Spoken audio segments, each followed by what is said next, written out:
Good afternoon, everybody.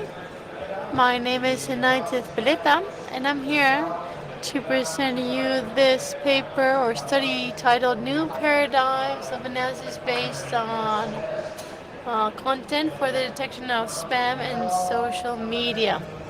I'll begin with a short intro on myself. I come from the University of Mondragon. I hold a PhD in computing, and I currently work as a teacher and researcher at the University of Mondragon. Why have I been invited to present this study to you? Well, this study is a study that I presented last year, in September last year. This was actually my PhD dissertation. And this year in June, I submitted an abstract or summary of my PhD dissertation in the National Cybersecurity Conference held in Madrid. And my paper, my study was shortlisted, received an award, and that's why INCIBE, the Spanish National Cybersecurity Institute, invited me to present my study here at CyberCamp.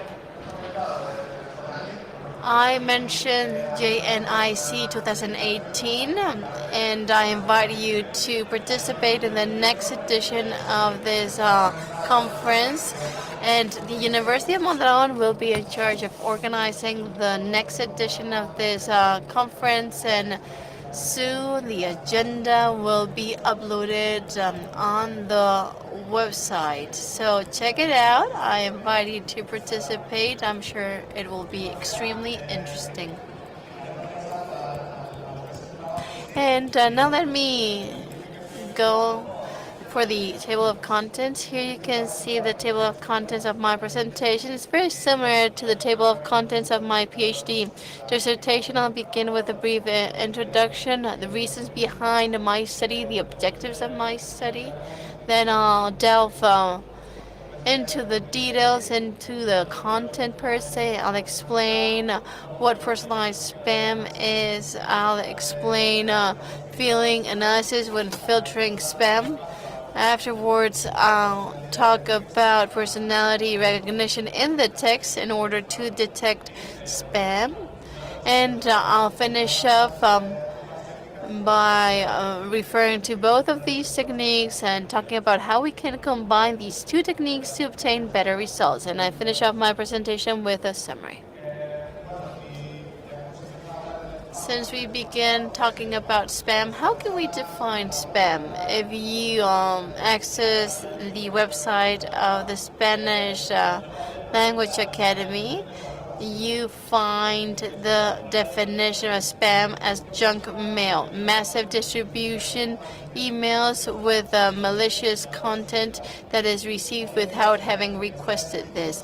This definition is a bit outdated in the sense that it doesn't cover everything. We can receive massive malicious content through other channels aside from email, for example, the social media, or perhaps the instant messaging services like WhatsApp, or private messages sent in social media.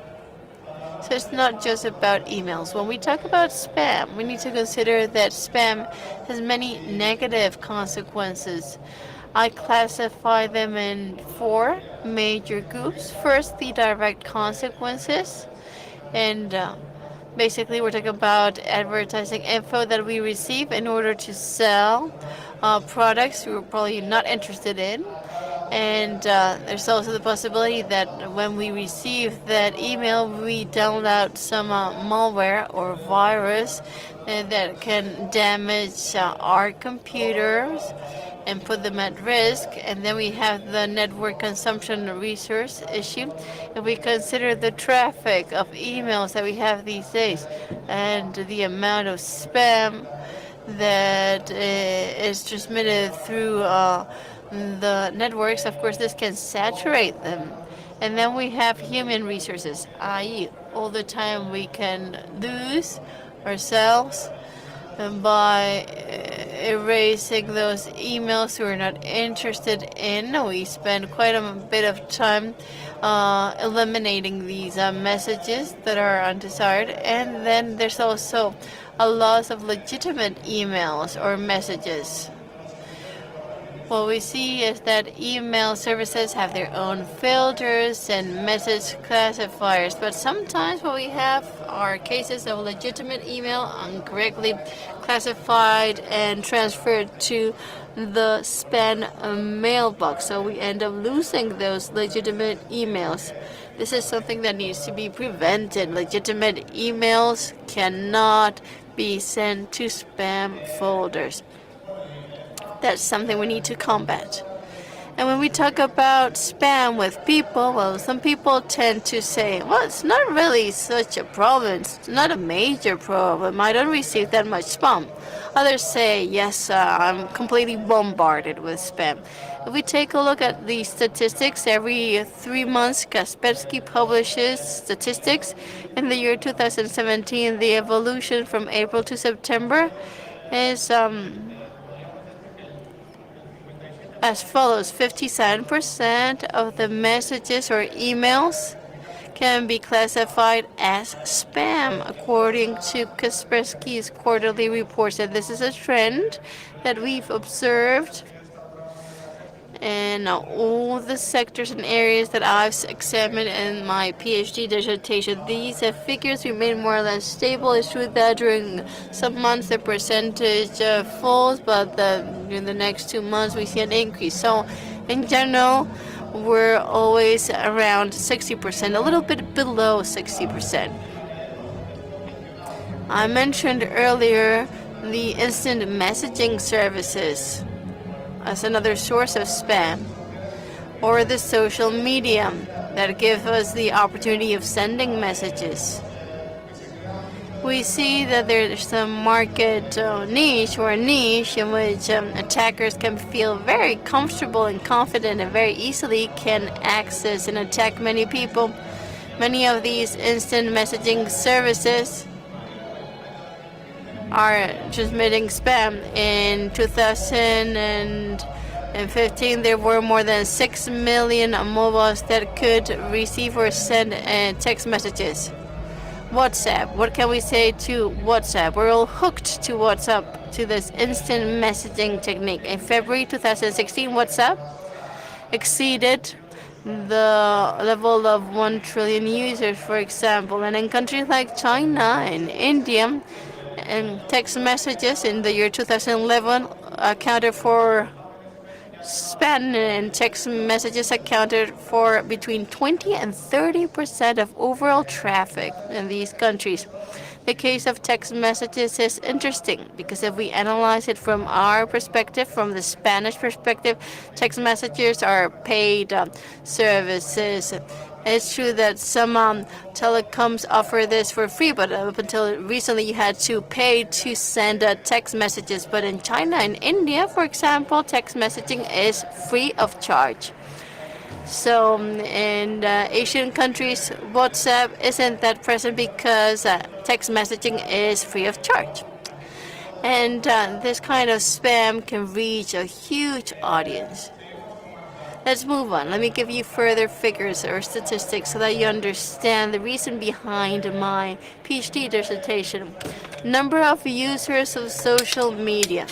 These are figures from the year 2017, most of them. Some from February to June. There's for WeChat we have to December 2016. These are the millions of users that each of these social media have.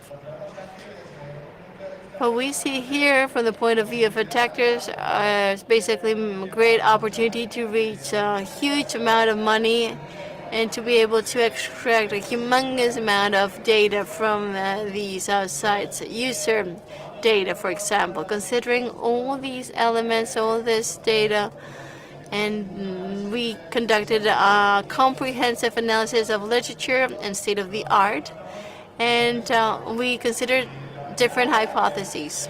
First, personalized spam can be a major problem that maximizes the response ratio of spam.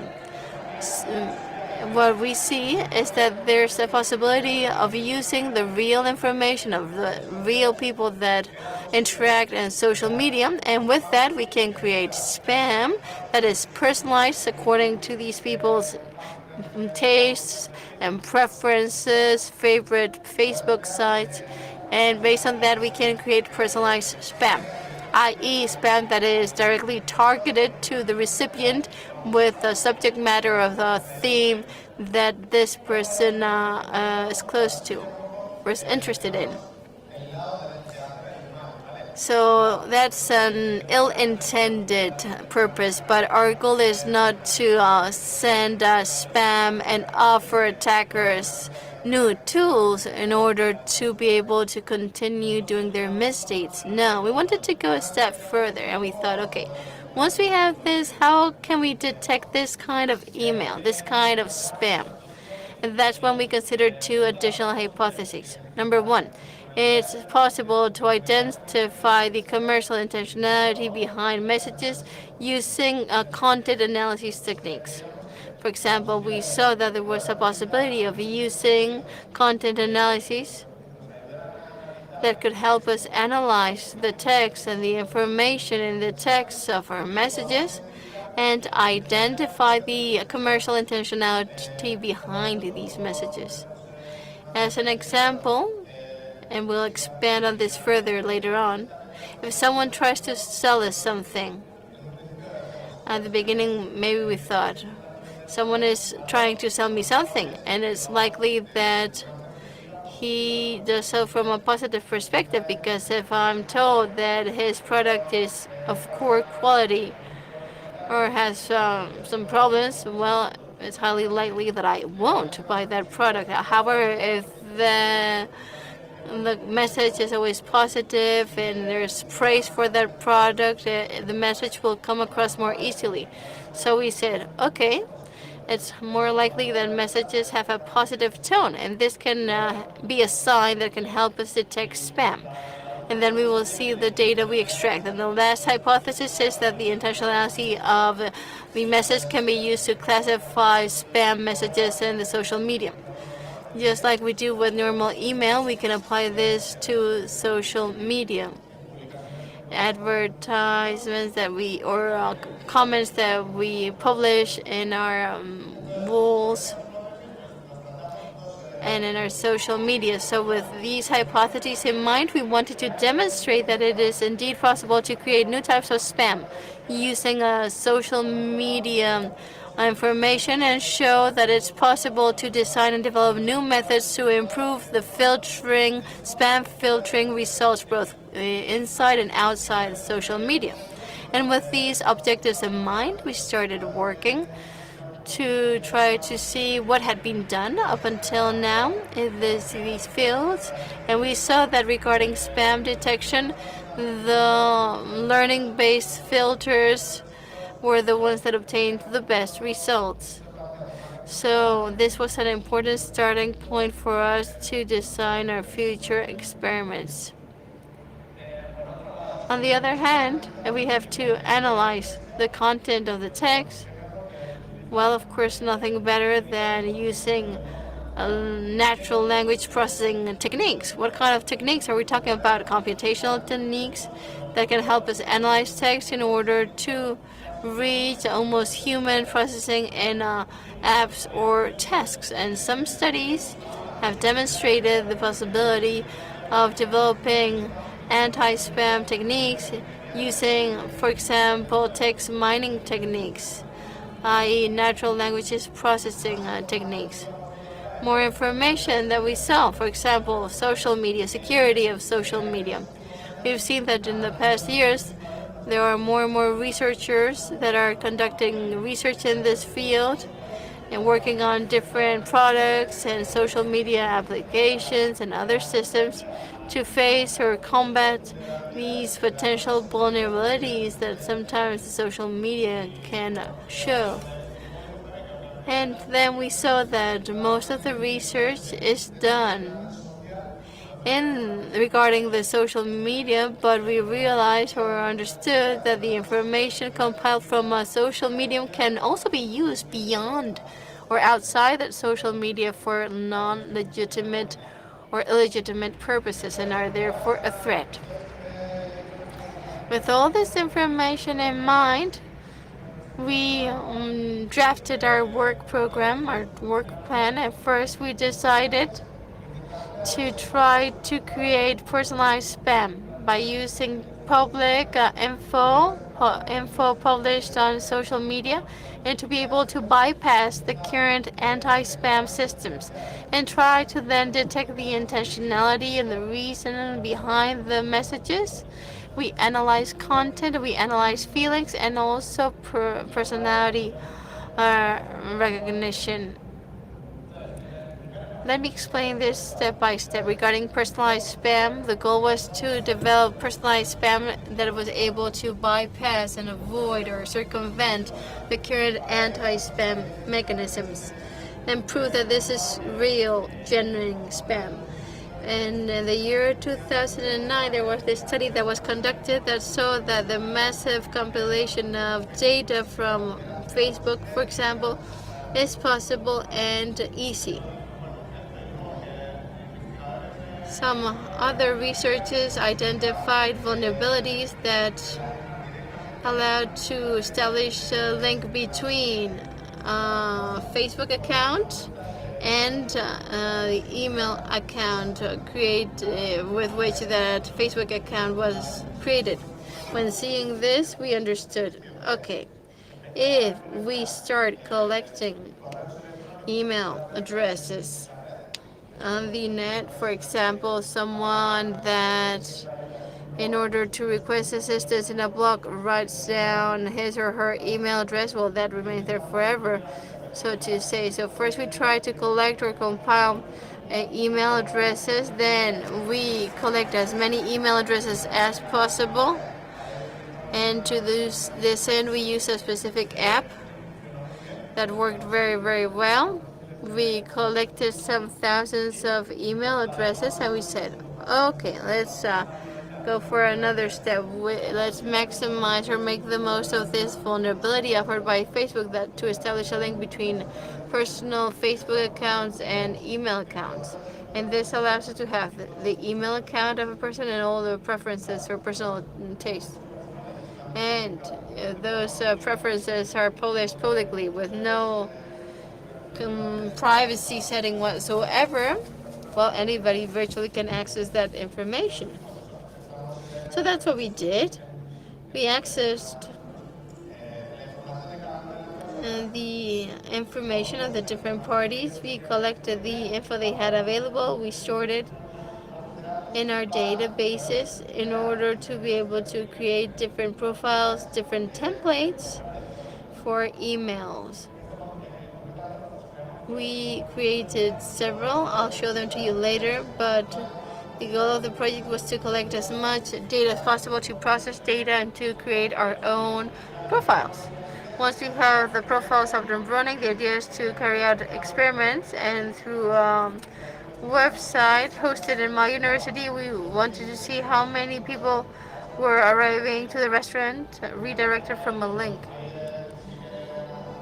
And we always insisted on the fact that they had been part of an experiment conducted by the University of Mondragon. We shared the case with them, and they had the freedom to post comments, to unsubscribe from this experiment, etc. Here you can see the general process, or rather you've seen the general process, and now let me go into the details. Regarding the amount or number of email that we collected, almost 120,000 email addresses in just a matter of days. It was a very easy task because programs automatically collect the email addresses. As you know, out of the 120,000, we saw that more than 19% had an associated Facebook account, associated to the email account, that is. At the beginning, we were quite surprised. We didn't expect such a high percentage of accounts. So in the end, we had more than 22,000 accounts with an associated or linked email account. The next step was to download information, public information from the wall. We were able to see back then in this graph the biggest or letters or words, which are the ones that appear more frequently in data.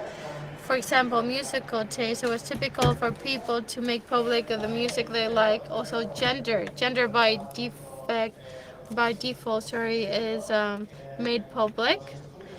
The study of, or rather the academic background, the university or the secondary education center where the person has studied, and also the companies in which this person has worked.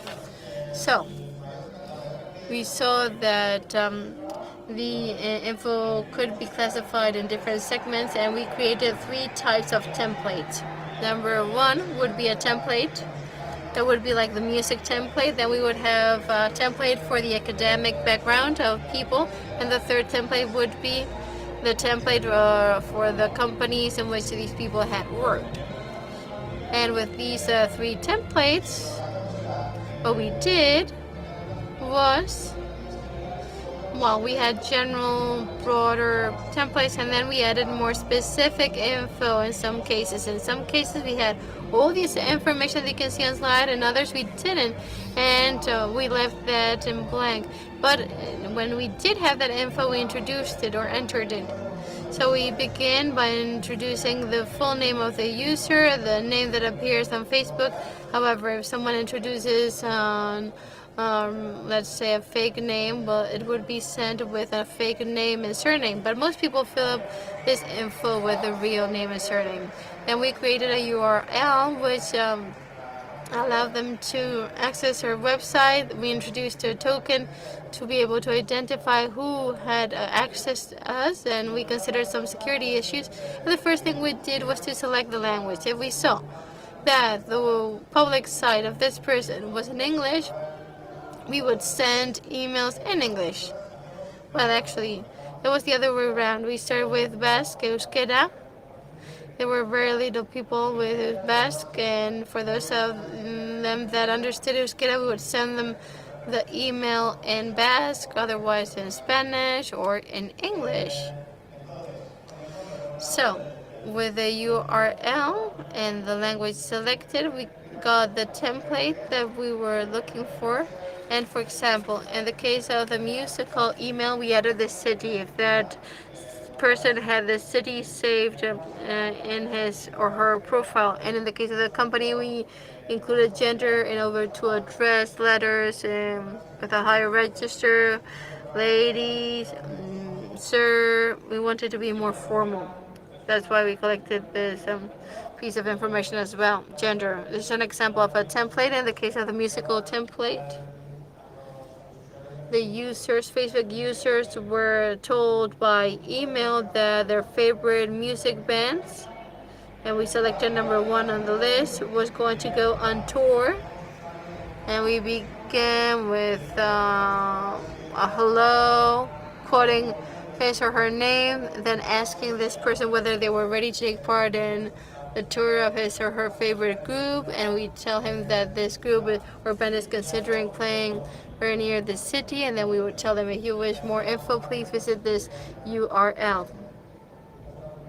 In the case of university studies, we told them we're going to organize an event for former or for alumni from a higher education center or from high school, and we formally reported the company in which this people had worked. Those are the 3 templates, shortly put.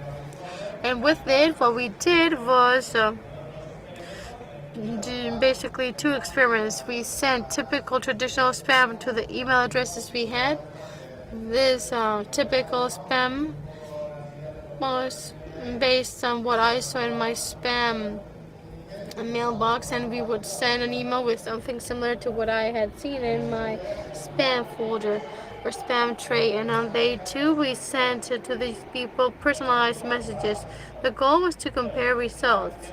Once the emails are sent and once we see the results, we saw that the difference between typical spam that we receive 0.41% response if compared with 7.762% for personalized spam. Well, as you can see, the gap is huge. The difference is significant or substantial. And this would be at a global level. If someone's interested, we did receive comments from people that told us that this wasn't well done, but these results were quite expected. And we realized that it was possible to create spam, to send spam, and it would perform better than traditional spam. Okay, we've done something malicious, now let's do good. And you need to consider the ethical considerations of this first project. When publishing on these experiments, when we submitted these paper in conferences, sometimes the paper was turned back because it was ethically controversial, but it's up to interpretation in any case. As we view it, we work towards enhancing online security. So we use user data to try to protect them in the future. That was our way of seeing things, and we only use public information. We don't crack passwords nor private user areas, just public info that they've had up on the internet. And last but not least, when we talk about trying to protect people from attacks that they will receive by attackers, I believe personally that we need to know how those attackers work, what's inside their mind. We need to know how they work in order to be able to create true, effective, and efficient protective systems. So we started to work on block 2, the detection block.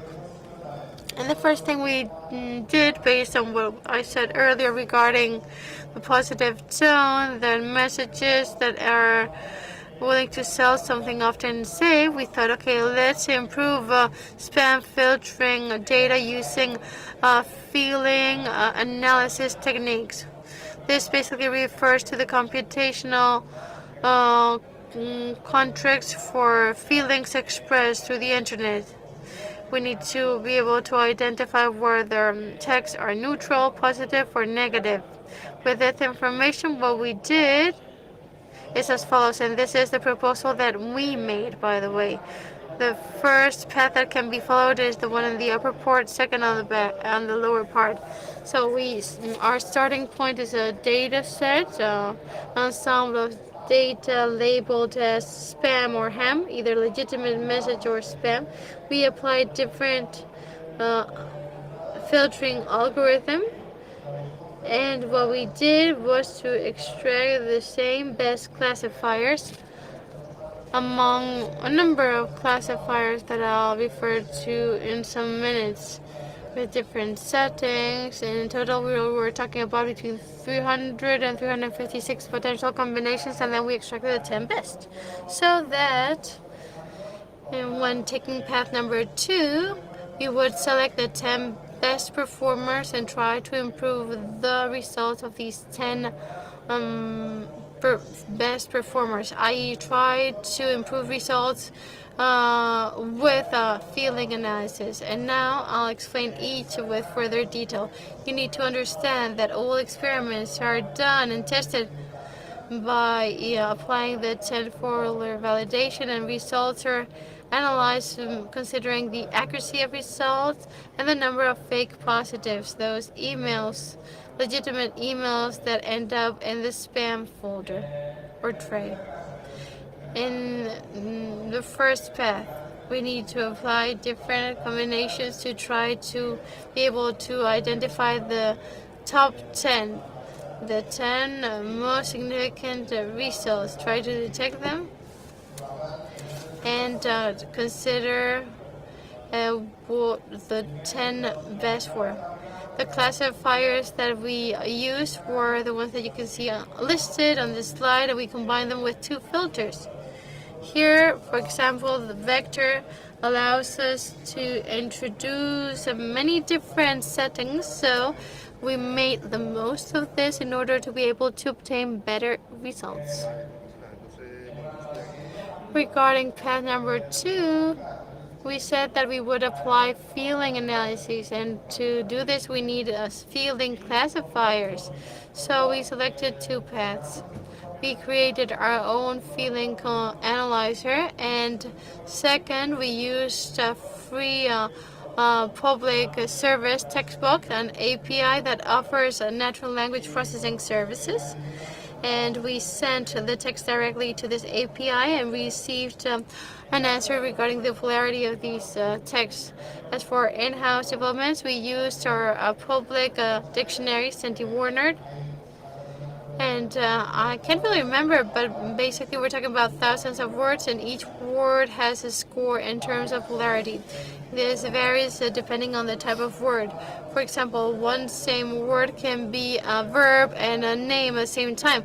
If it's a verb, it can be negative. If it's a word, it can be positive. So it depends on the nature of each word. So we applied or did different studies. We analyzed the text, and with the polarity of each word, we would then calculate the global polarity of the message. We did an average of everything we had collected. In this case, as we've seen, we've applied an existing API and we created our own classifiers. So what is this we had to do? Well, first identify the best classifiers. To identify the best classifiers, we got data sets that were already tagged and labeled as positive, negative, or neutral. We applied different classifiers to see which of them obtained the best results. And based on this selection, we then conduct our experiments. This would be the second path that I mentioned. In the data set that is labeled with spam and ham, we apply the best feelings classifiers.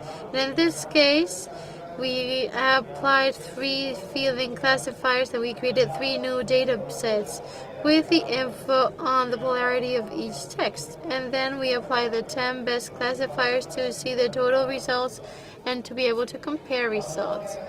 When I say that we add polarity info, what were we doing? If the original data set had the text and then the tag or label is there where we added the polarity, and we would introduce algorithms and then the different settings in order to be able to obtain the results we were looking for. What data sets have been used? Well, 3 types of data sets. On the one hand, a data set made up of emails, and on the other hand, a data set made up of text messages, and last, a data set of social spam from social media. And spam in social media. Here we use YouTube spam.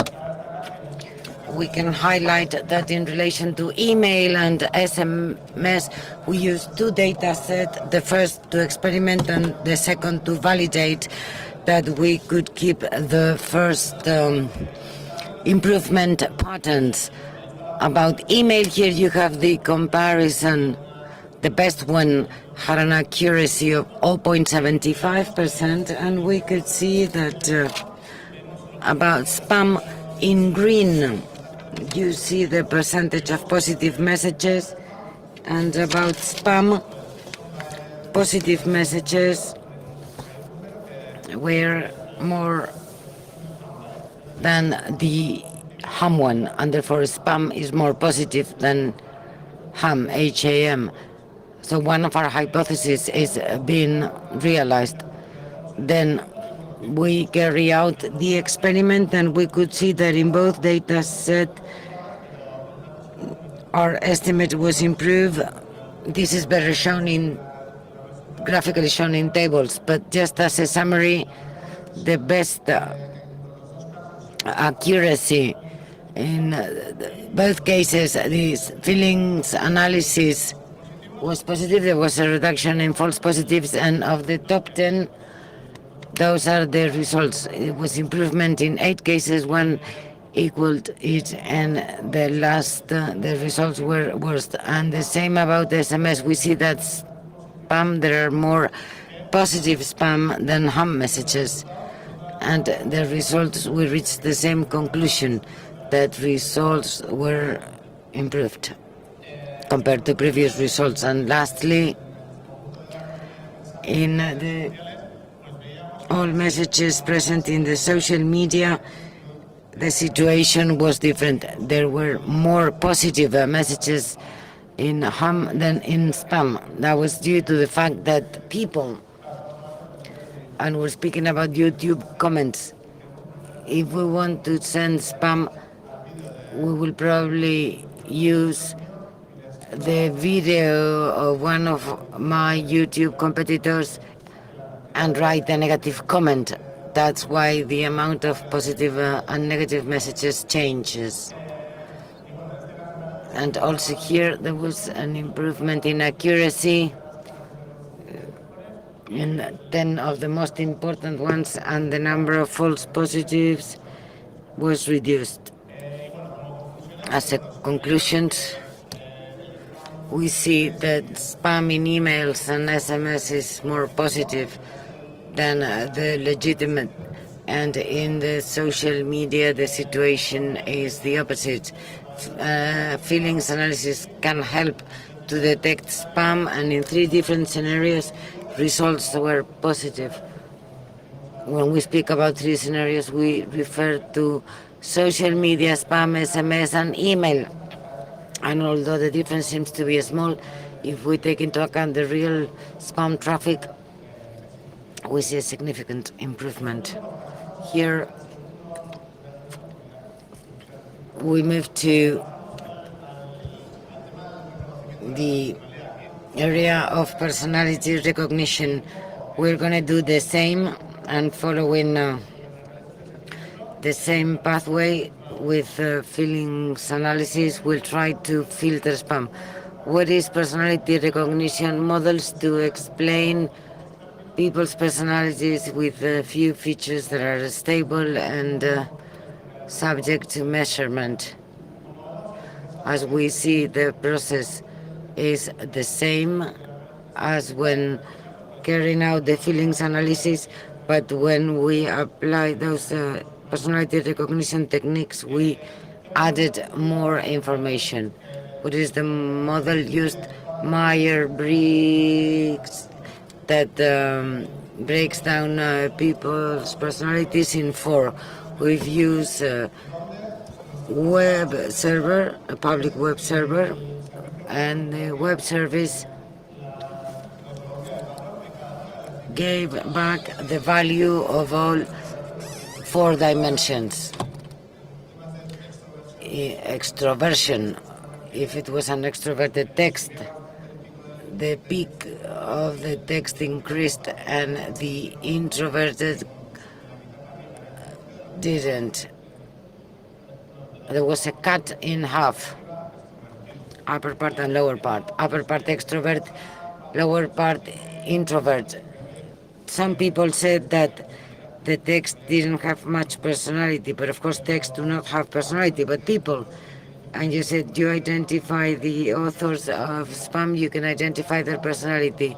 We do the other way around. Texts do not have personalities, but a specific person influenced by her or his personality will write a certain text. As you see, the process is similar. We have an original data set.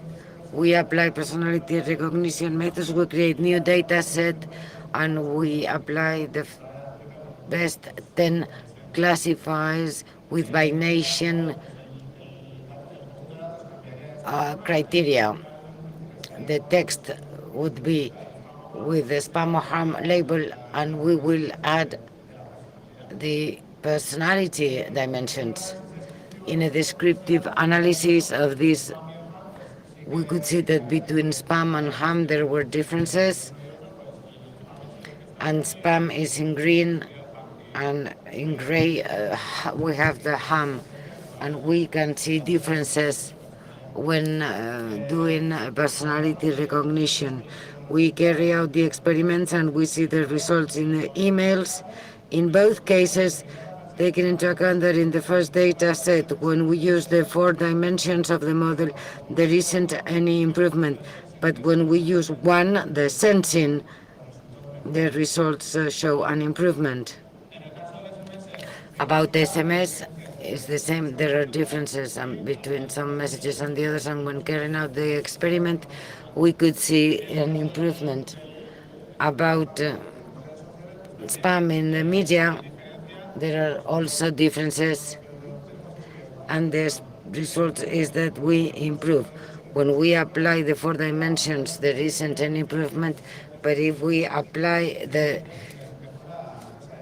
feelings one, there is an improvement. As conclusions, the majority of cases, results improve at the level of accuracy and false positives. That shows that personality recognition can be used to improve the spam classification. And lastly, once we see that both techniques are appropriate, we combine them to try to improve results obtained so far.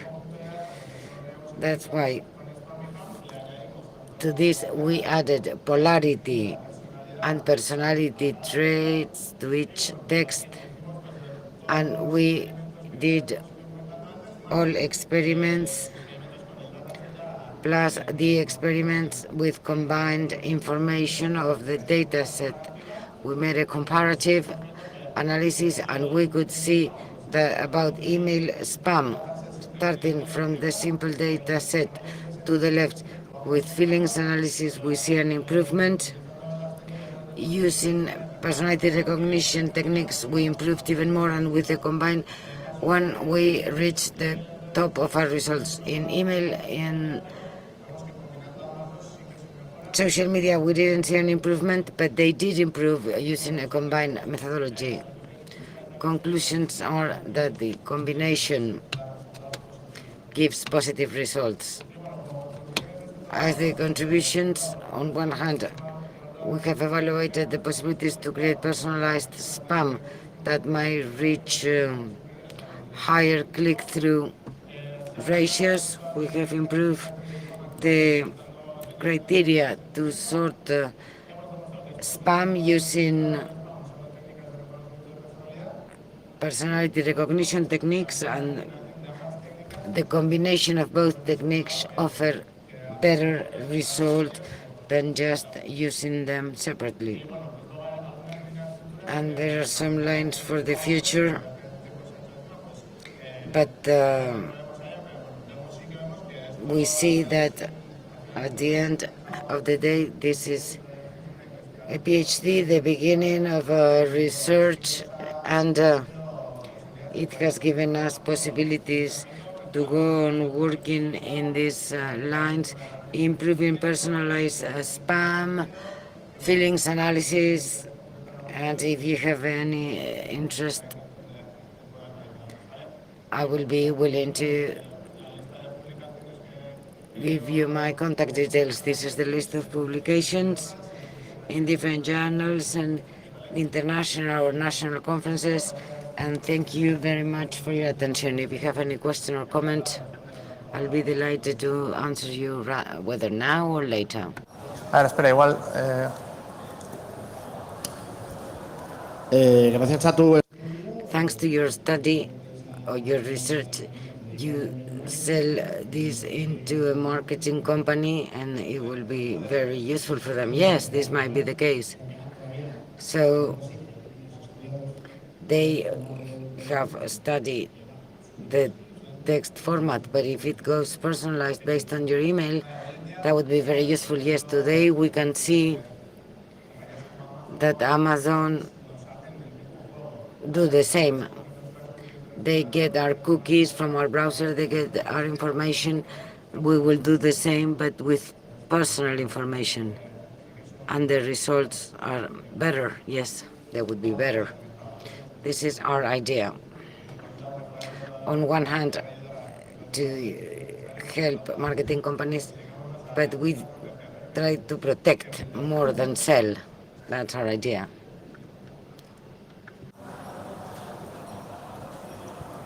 Ya está. Pues nada, muchísimas Thank you very much for your attention, and I see you.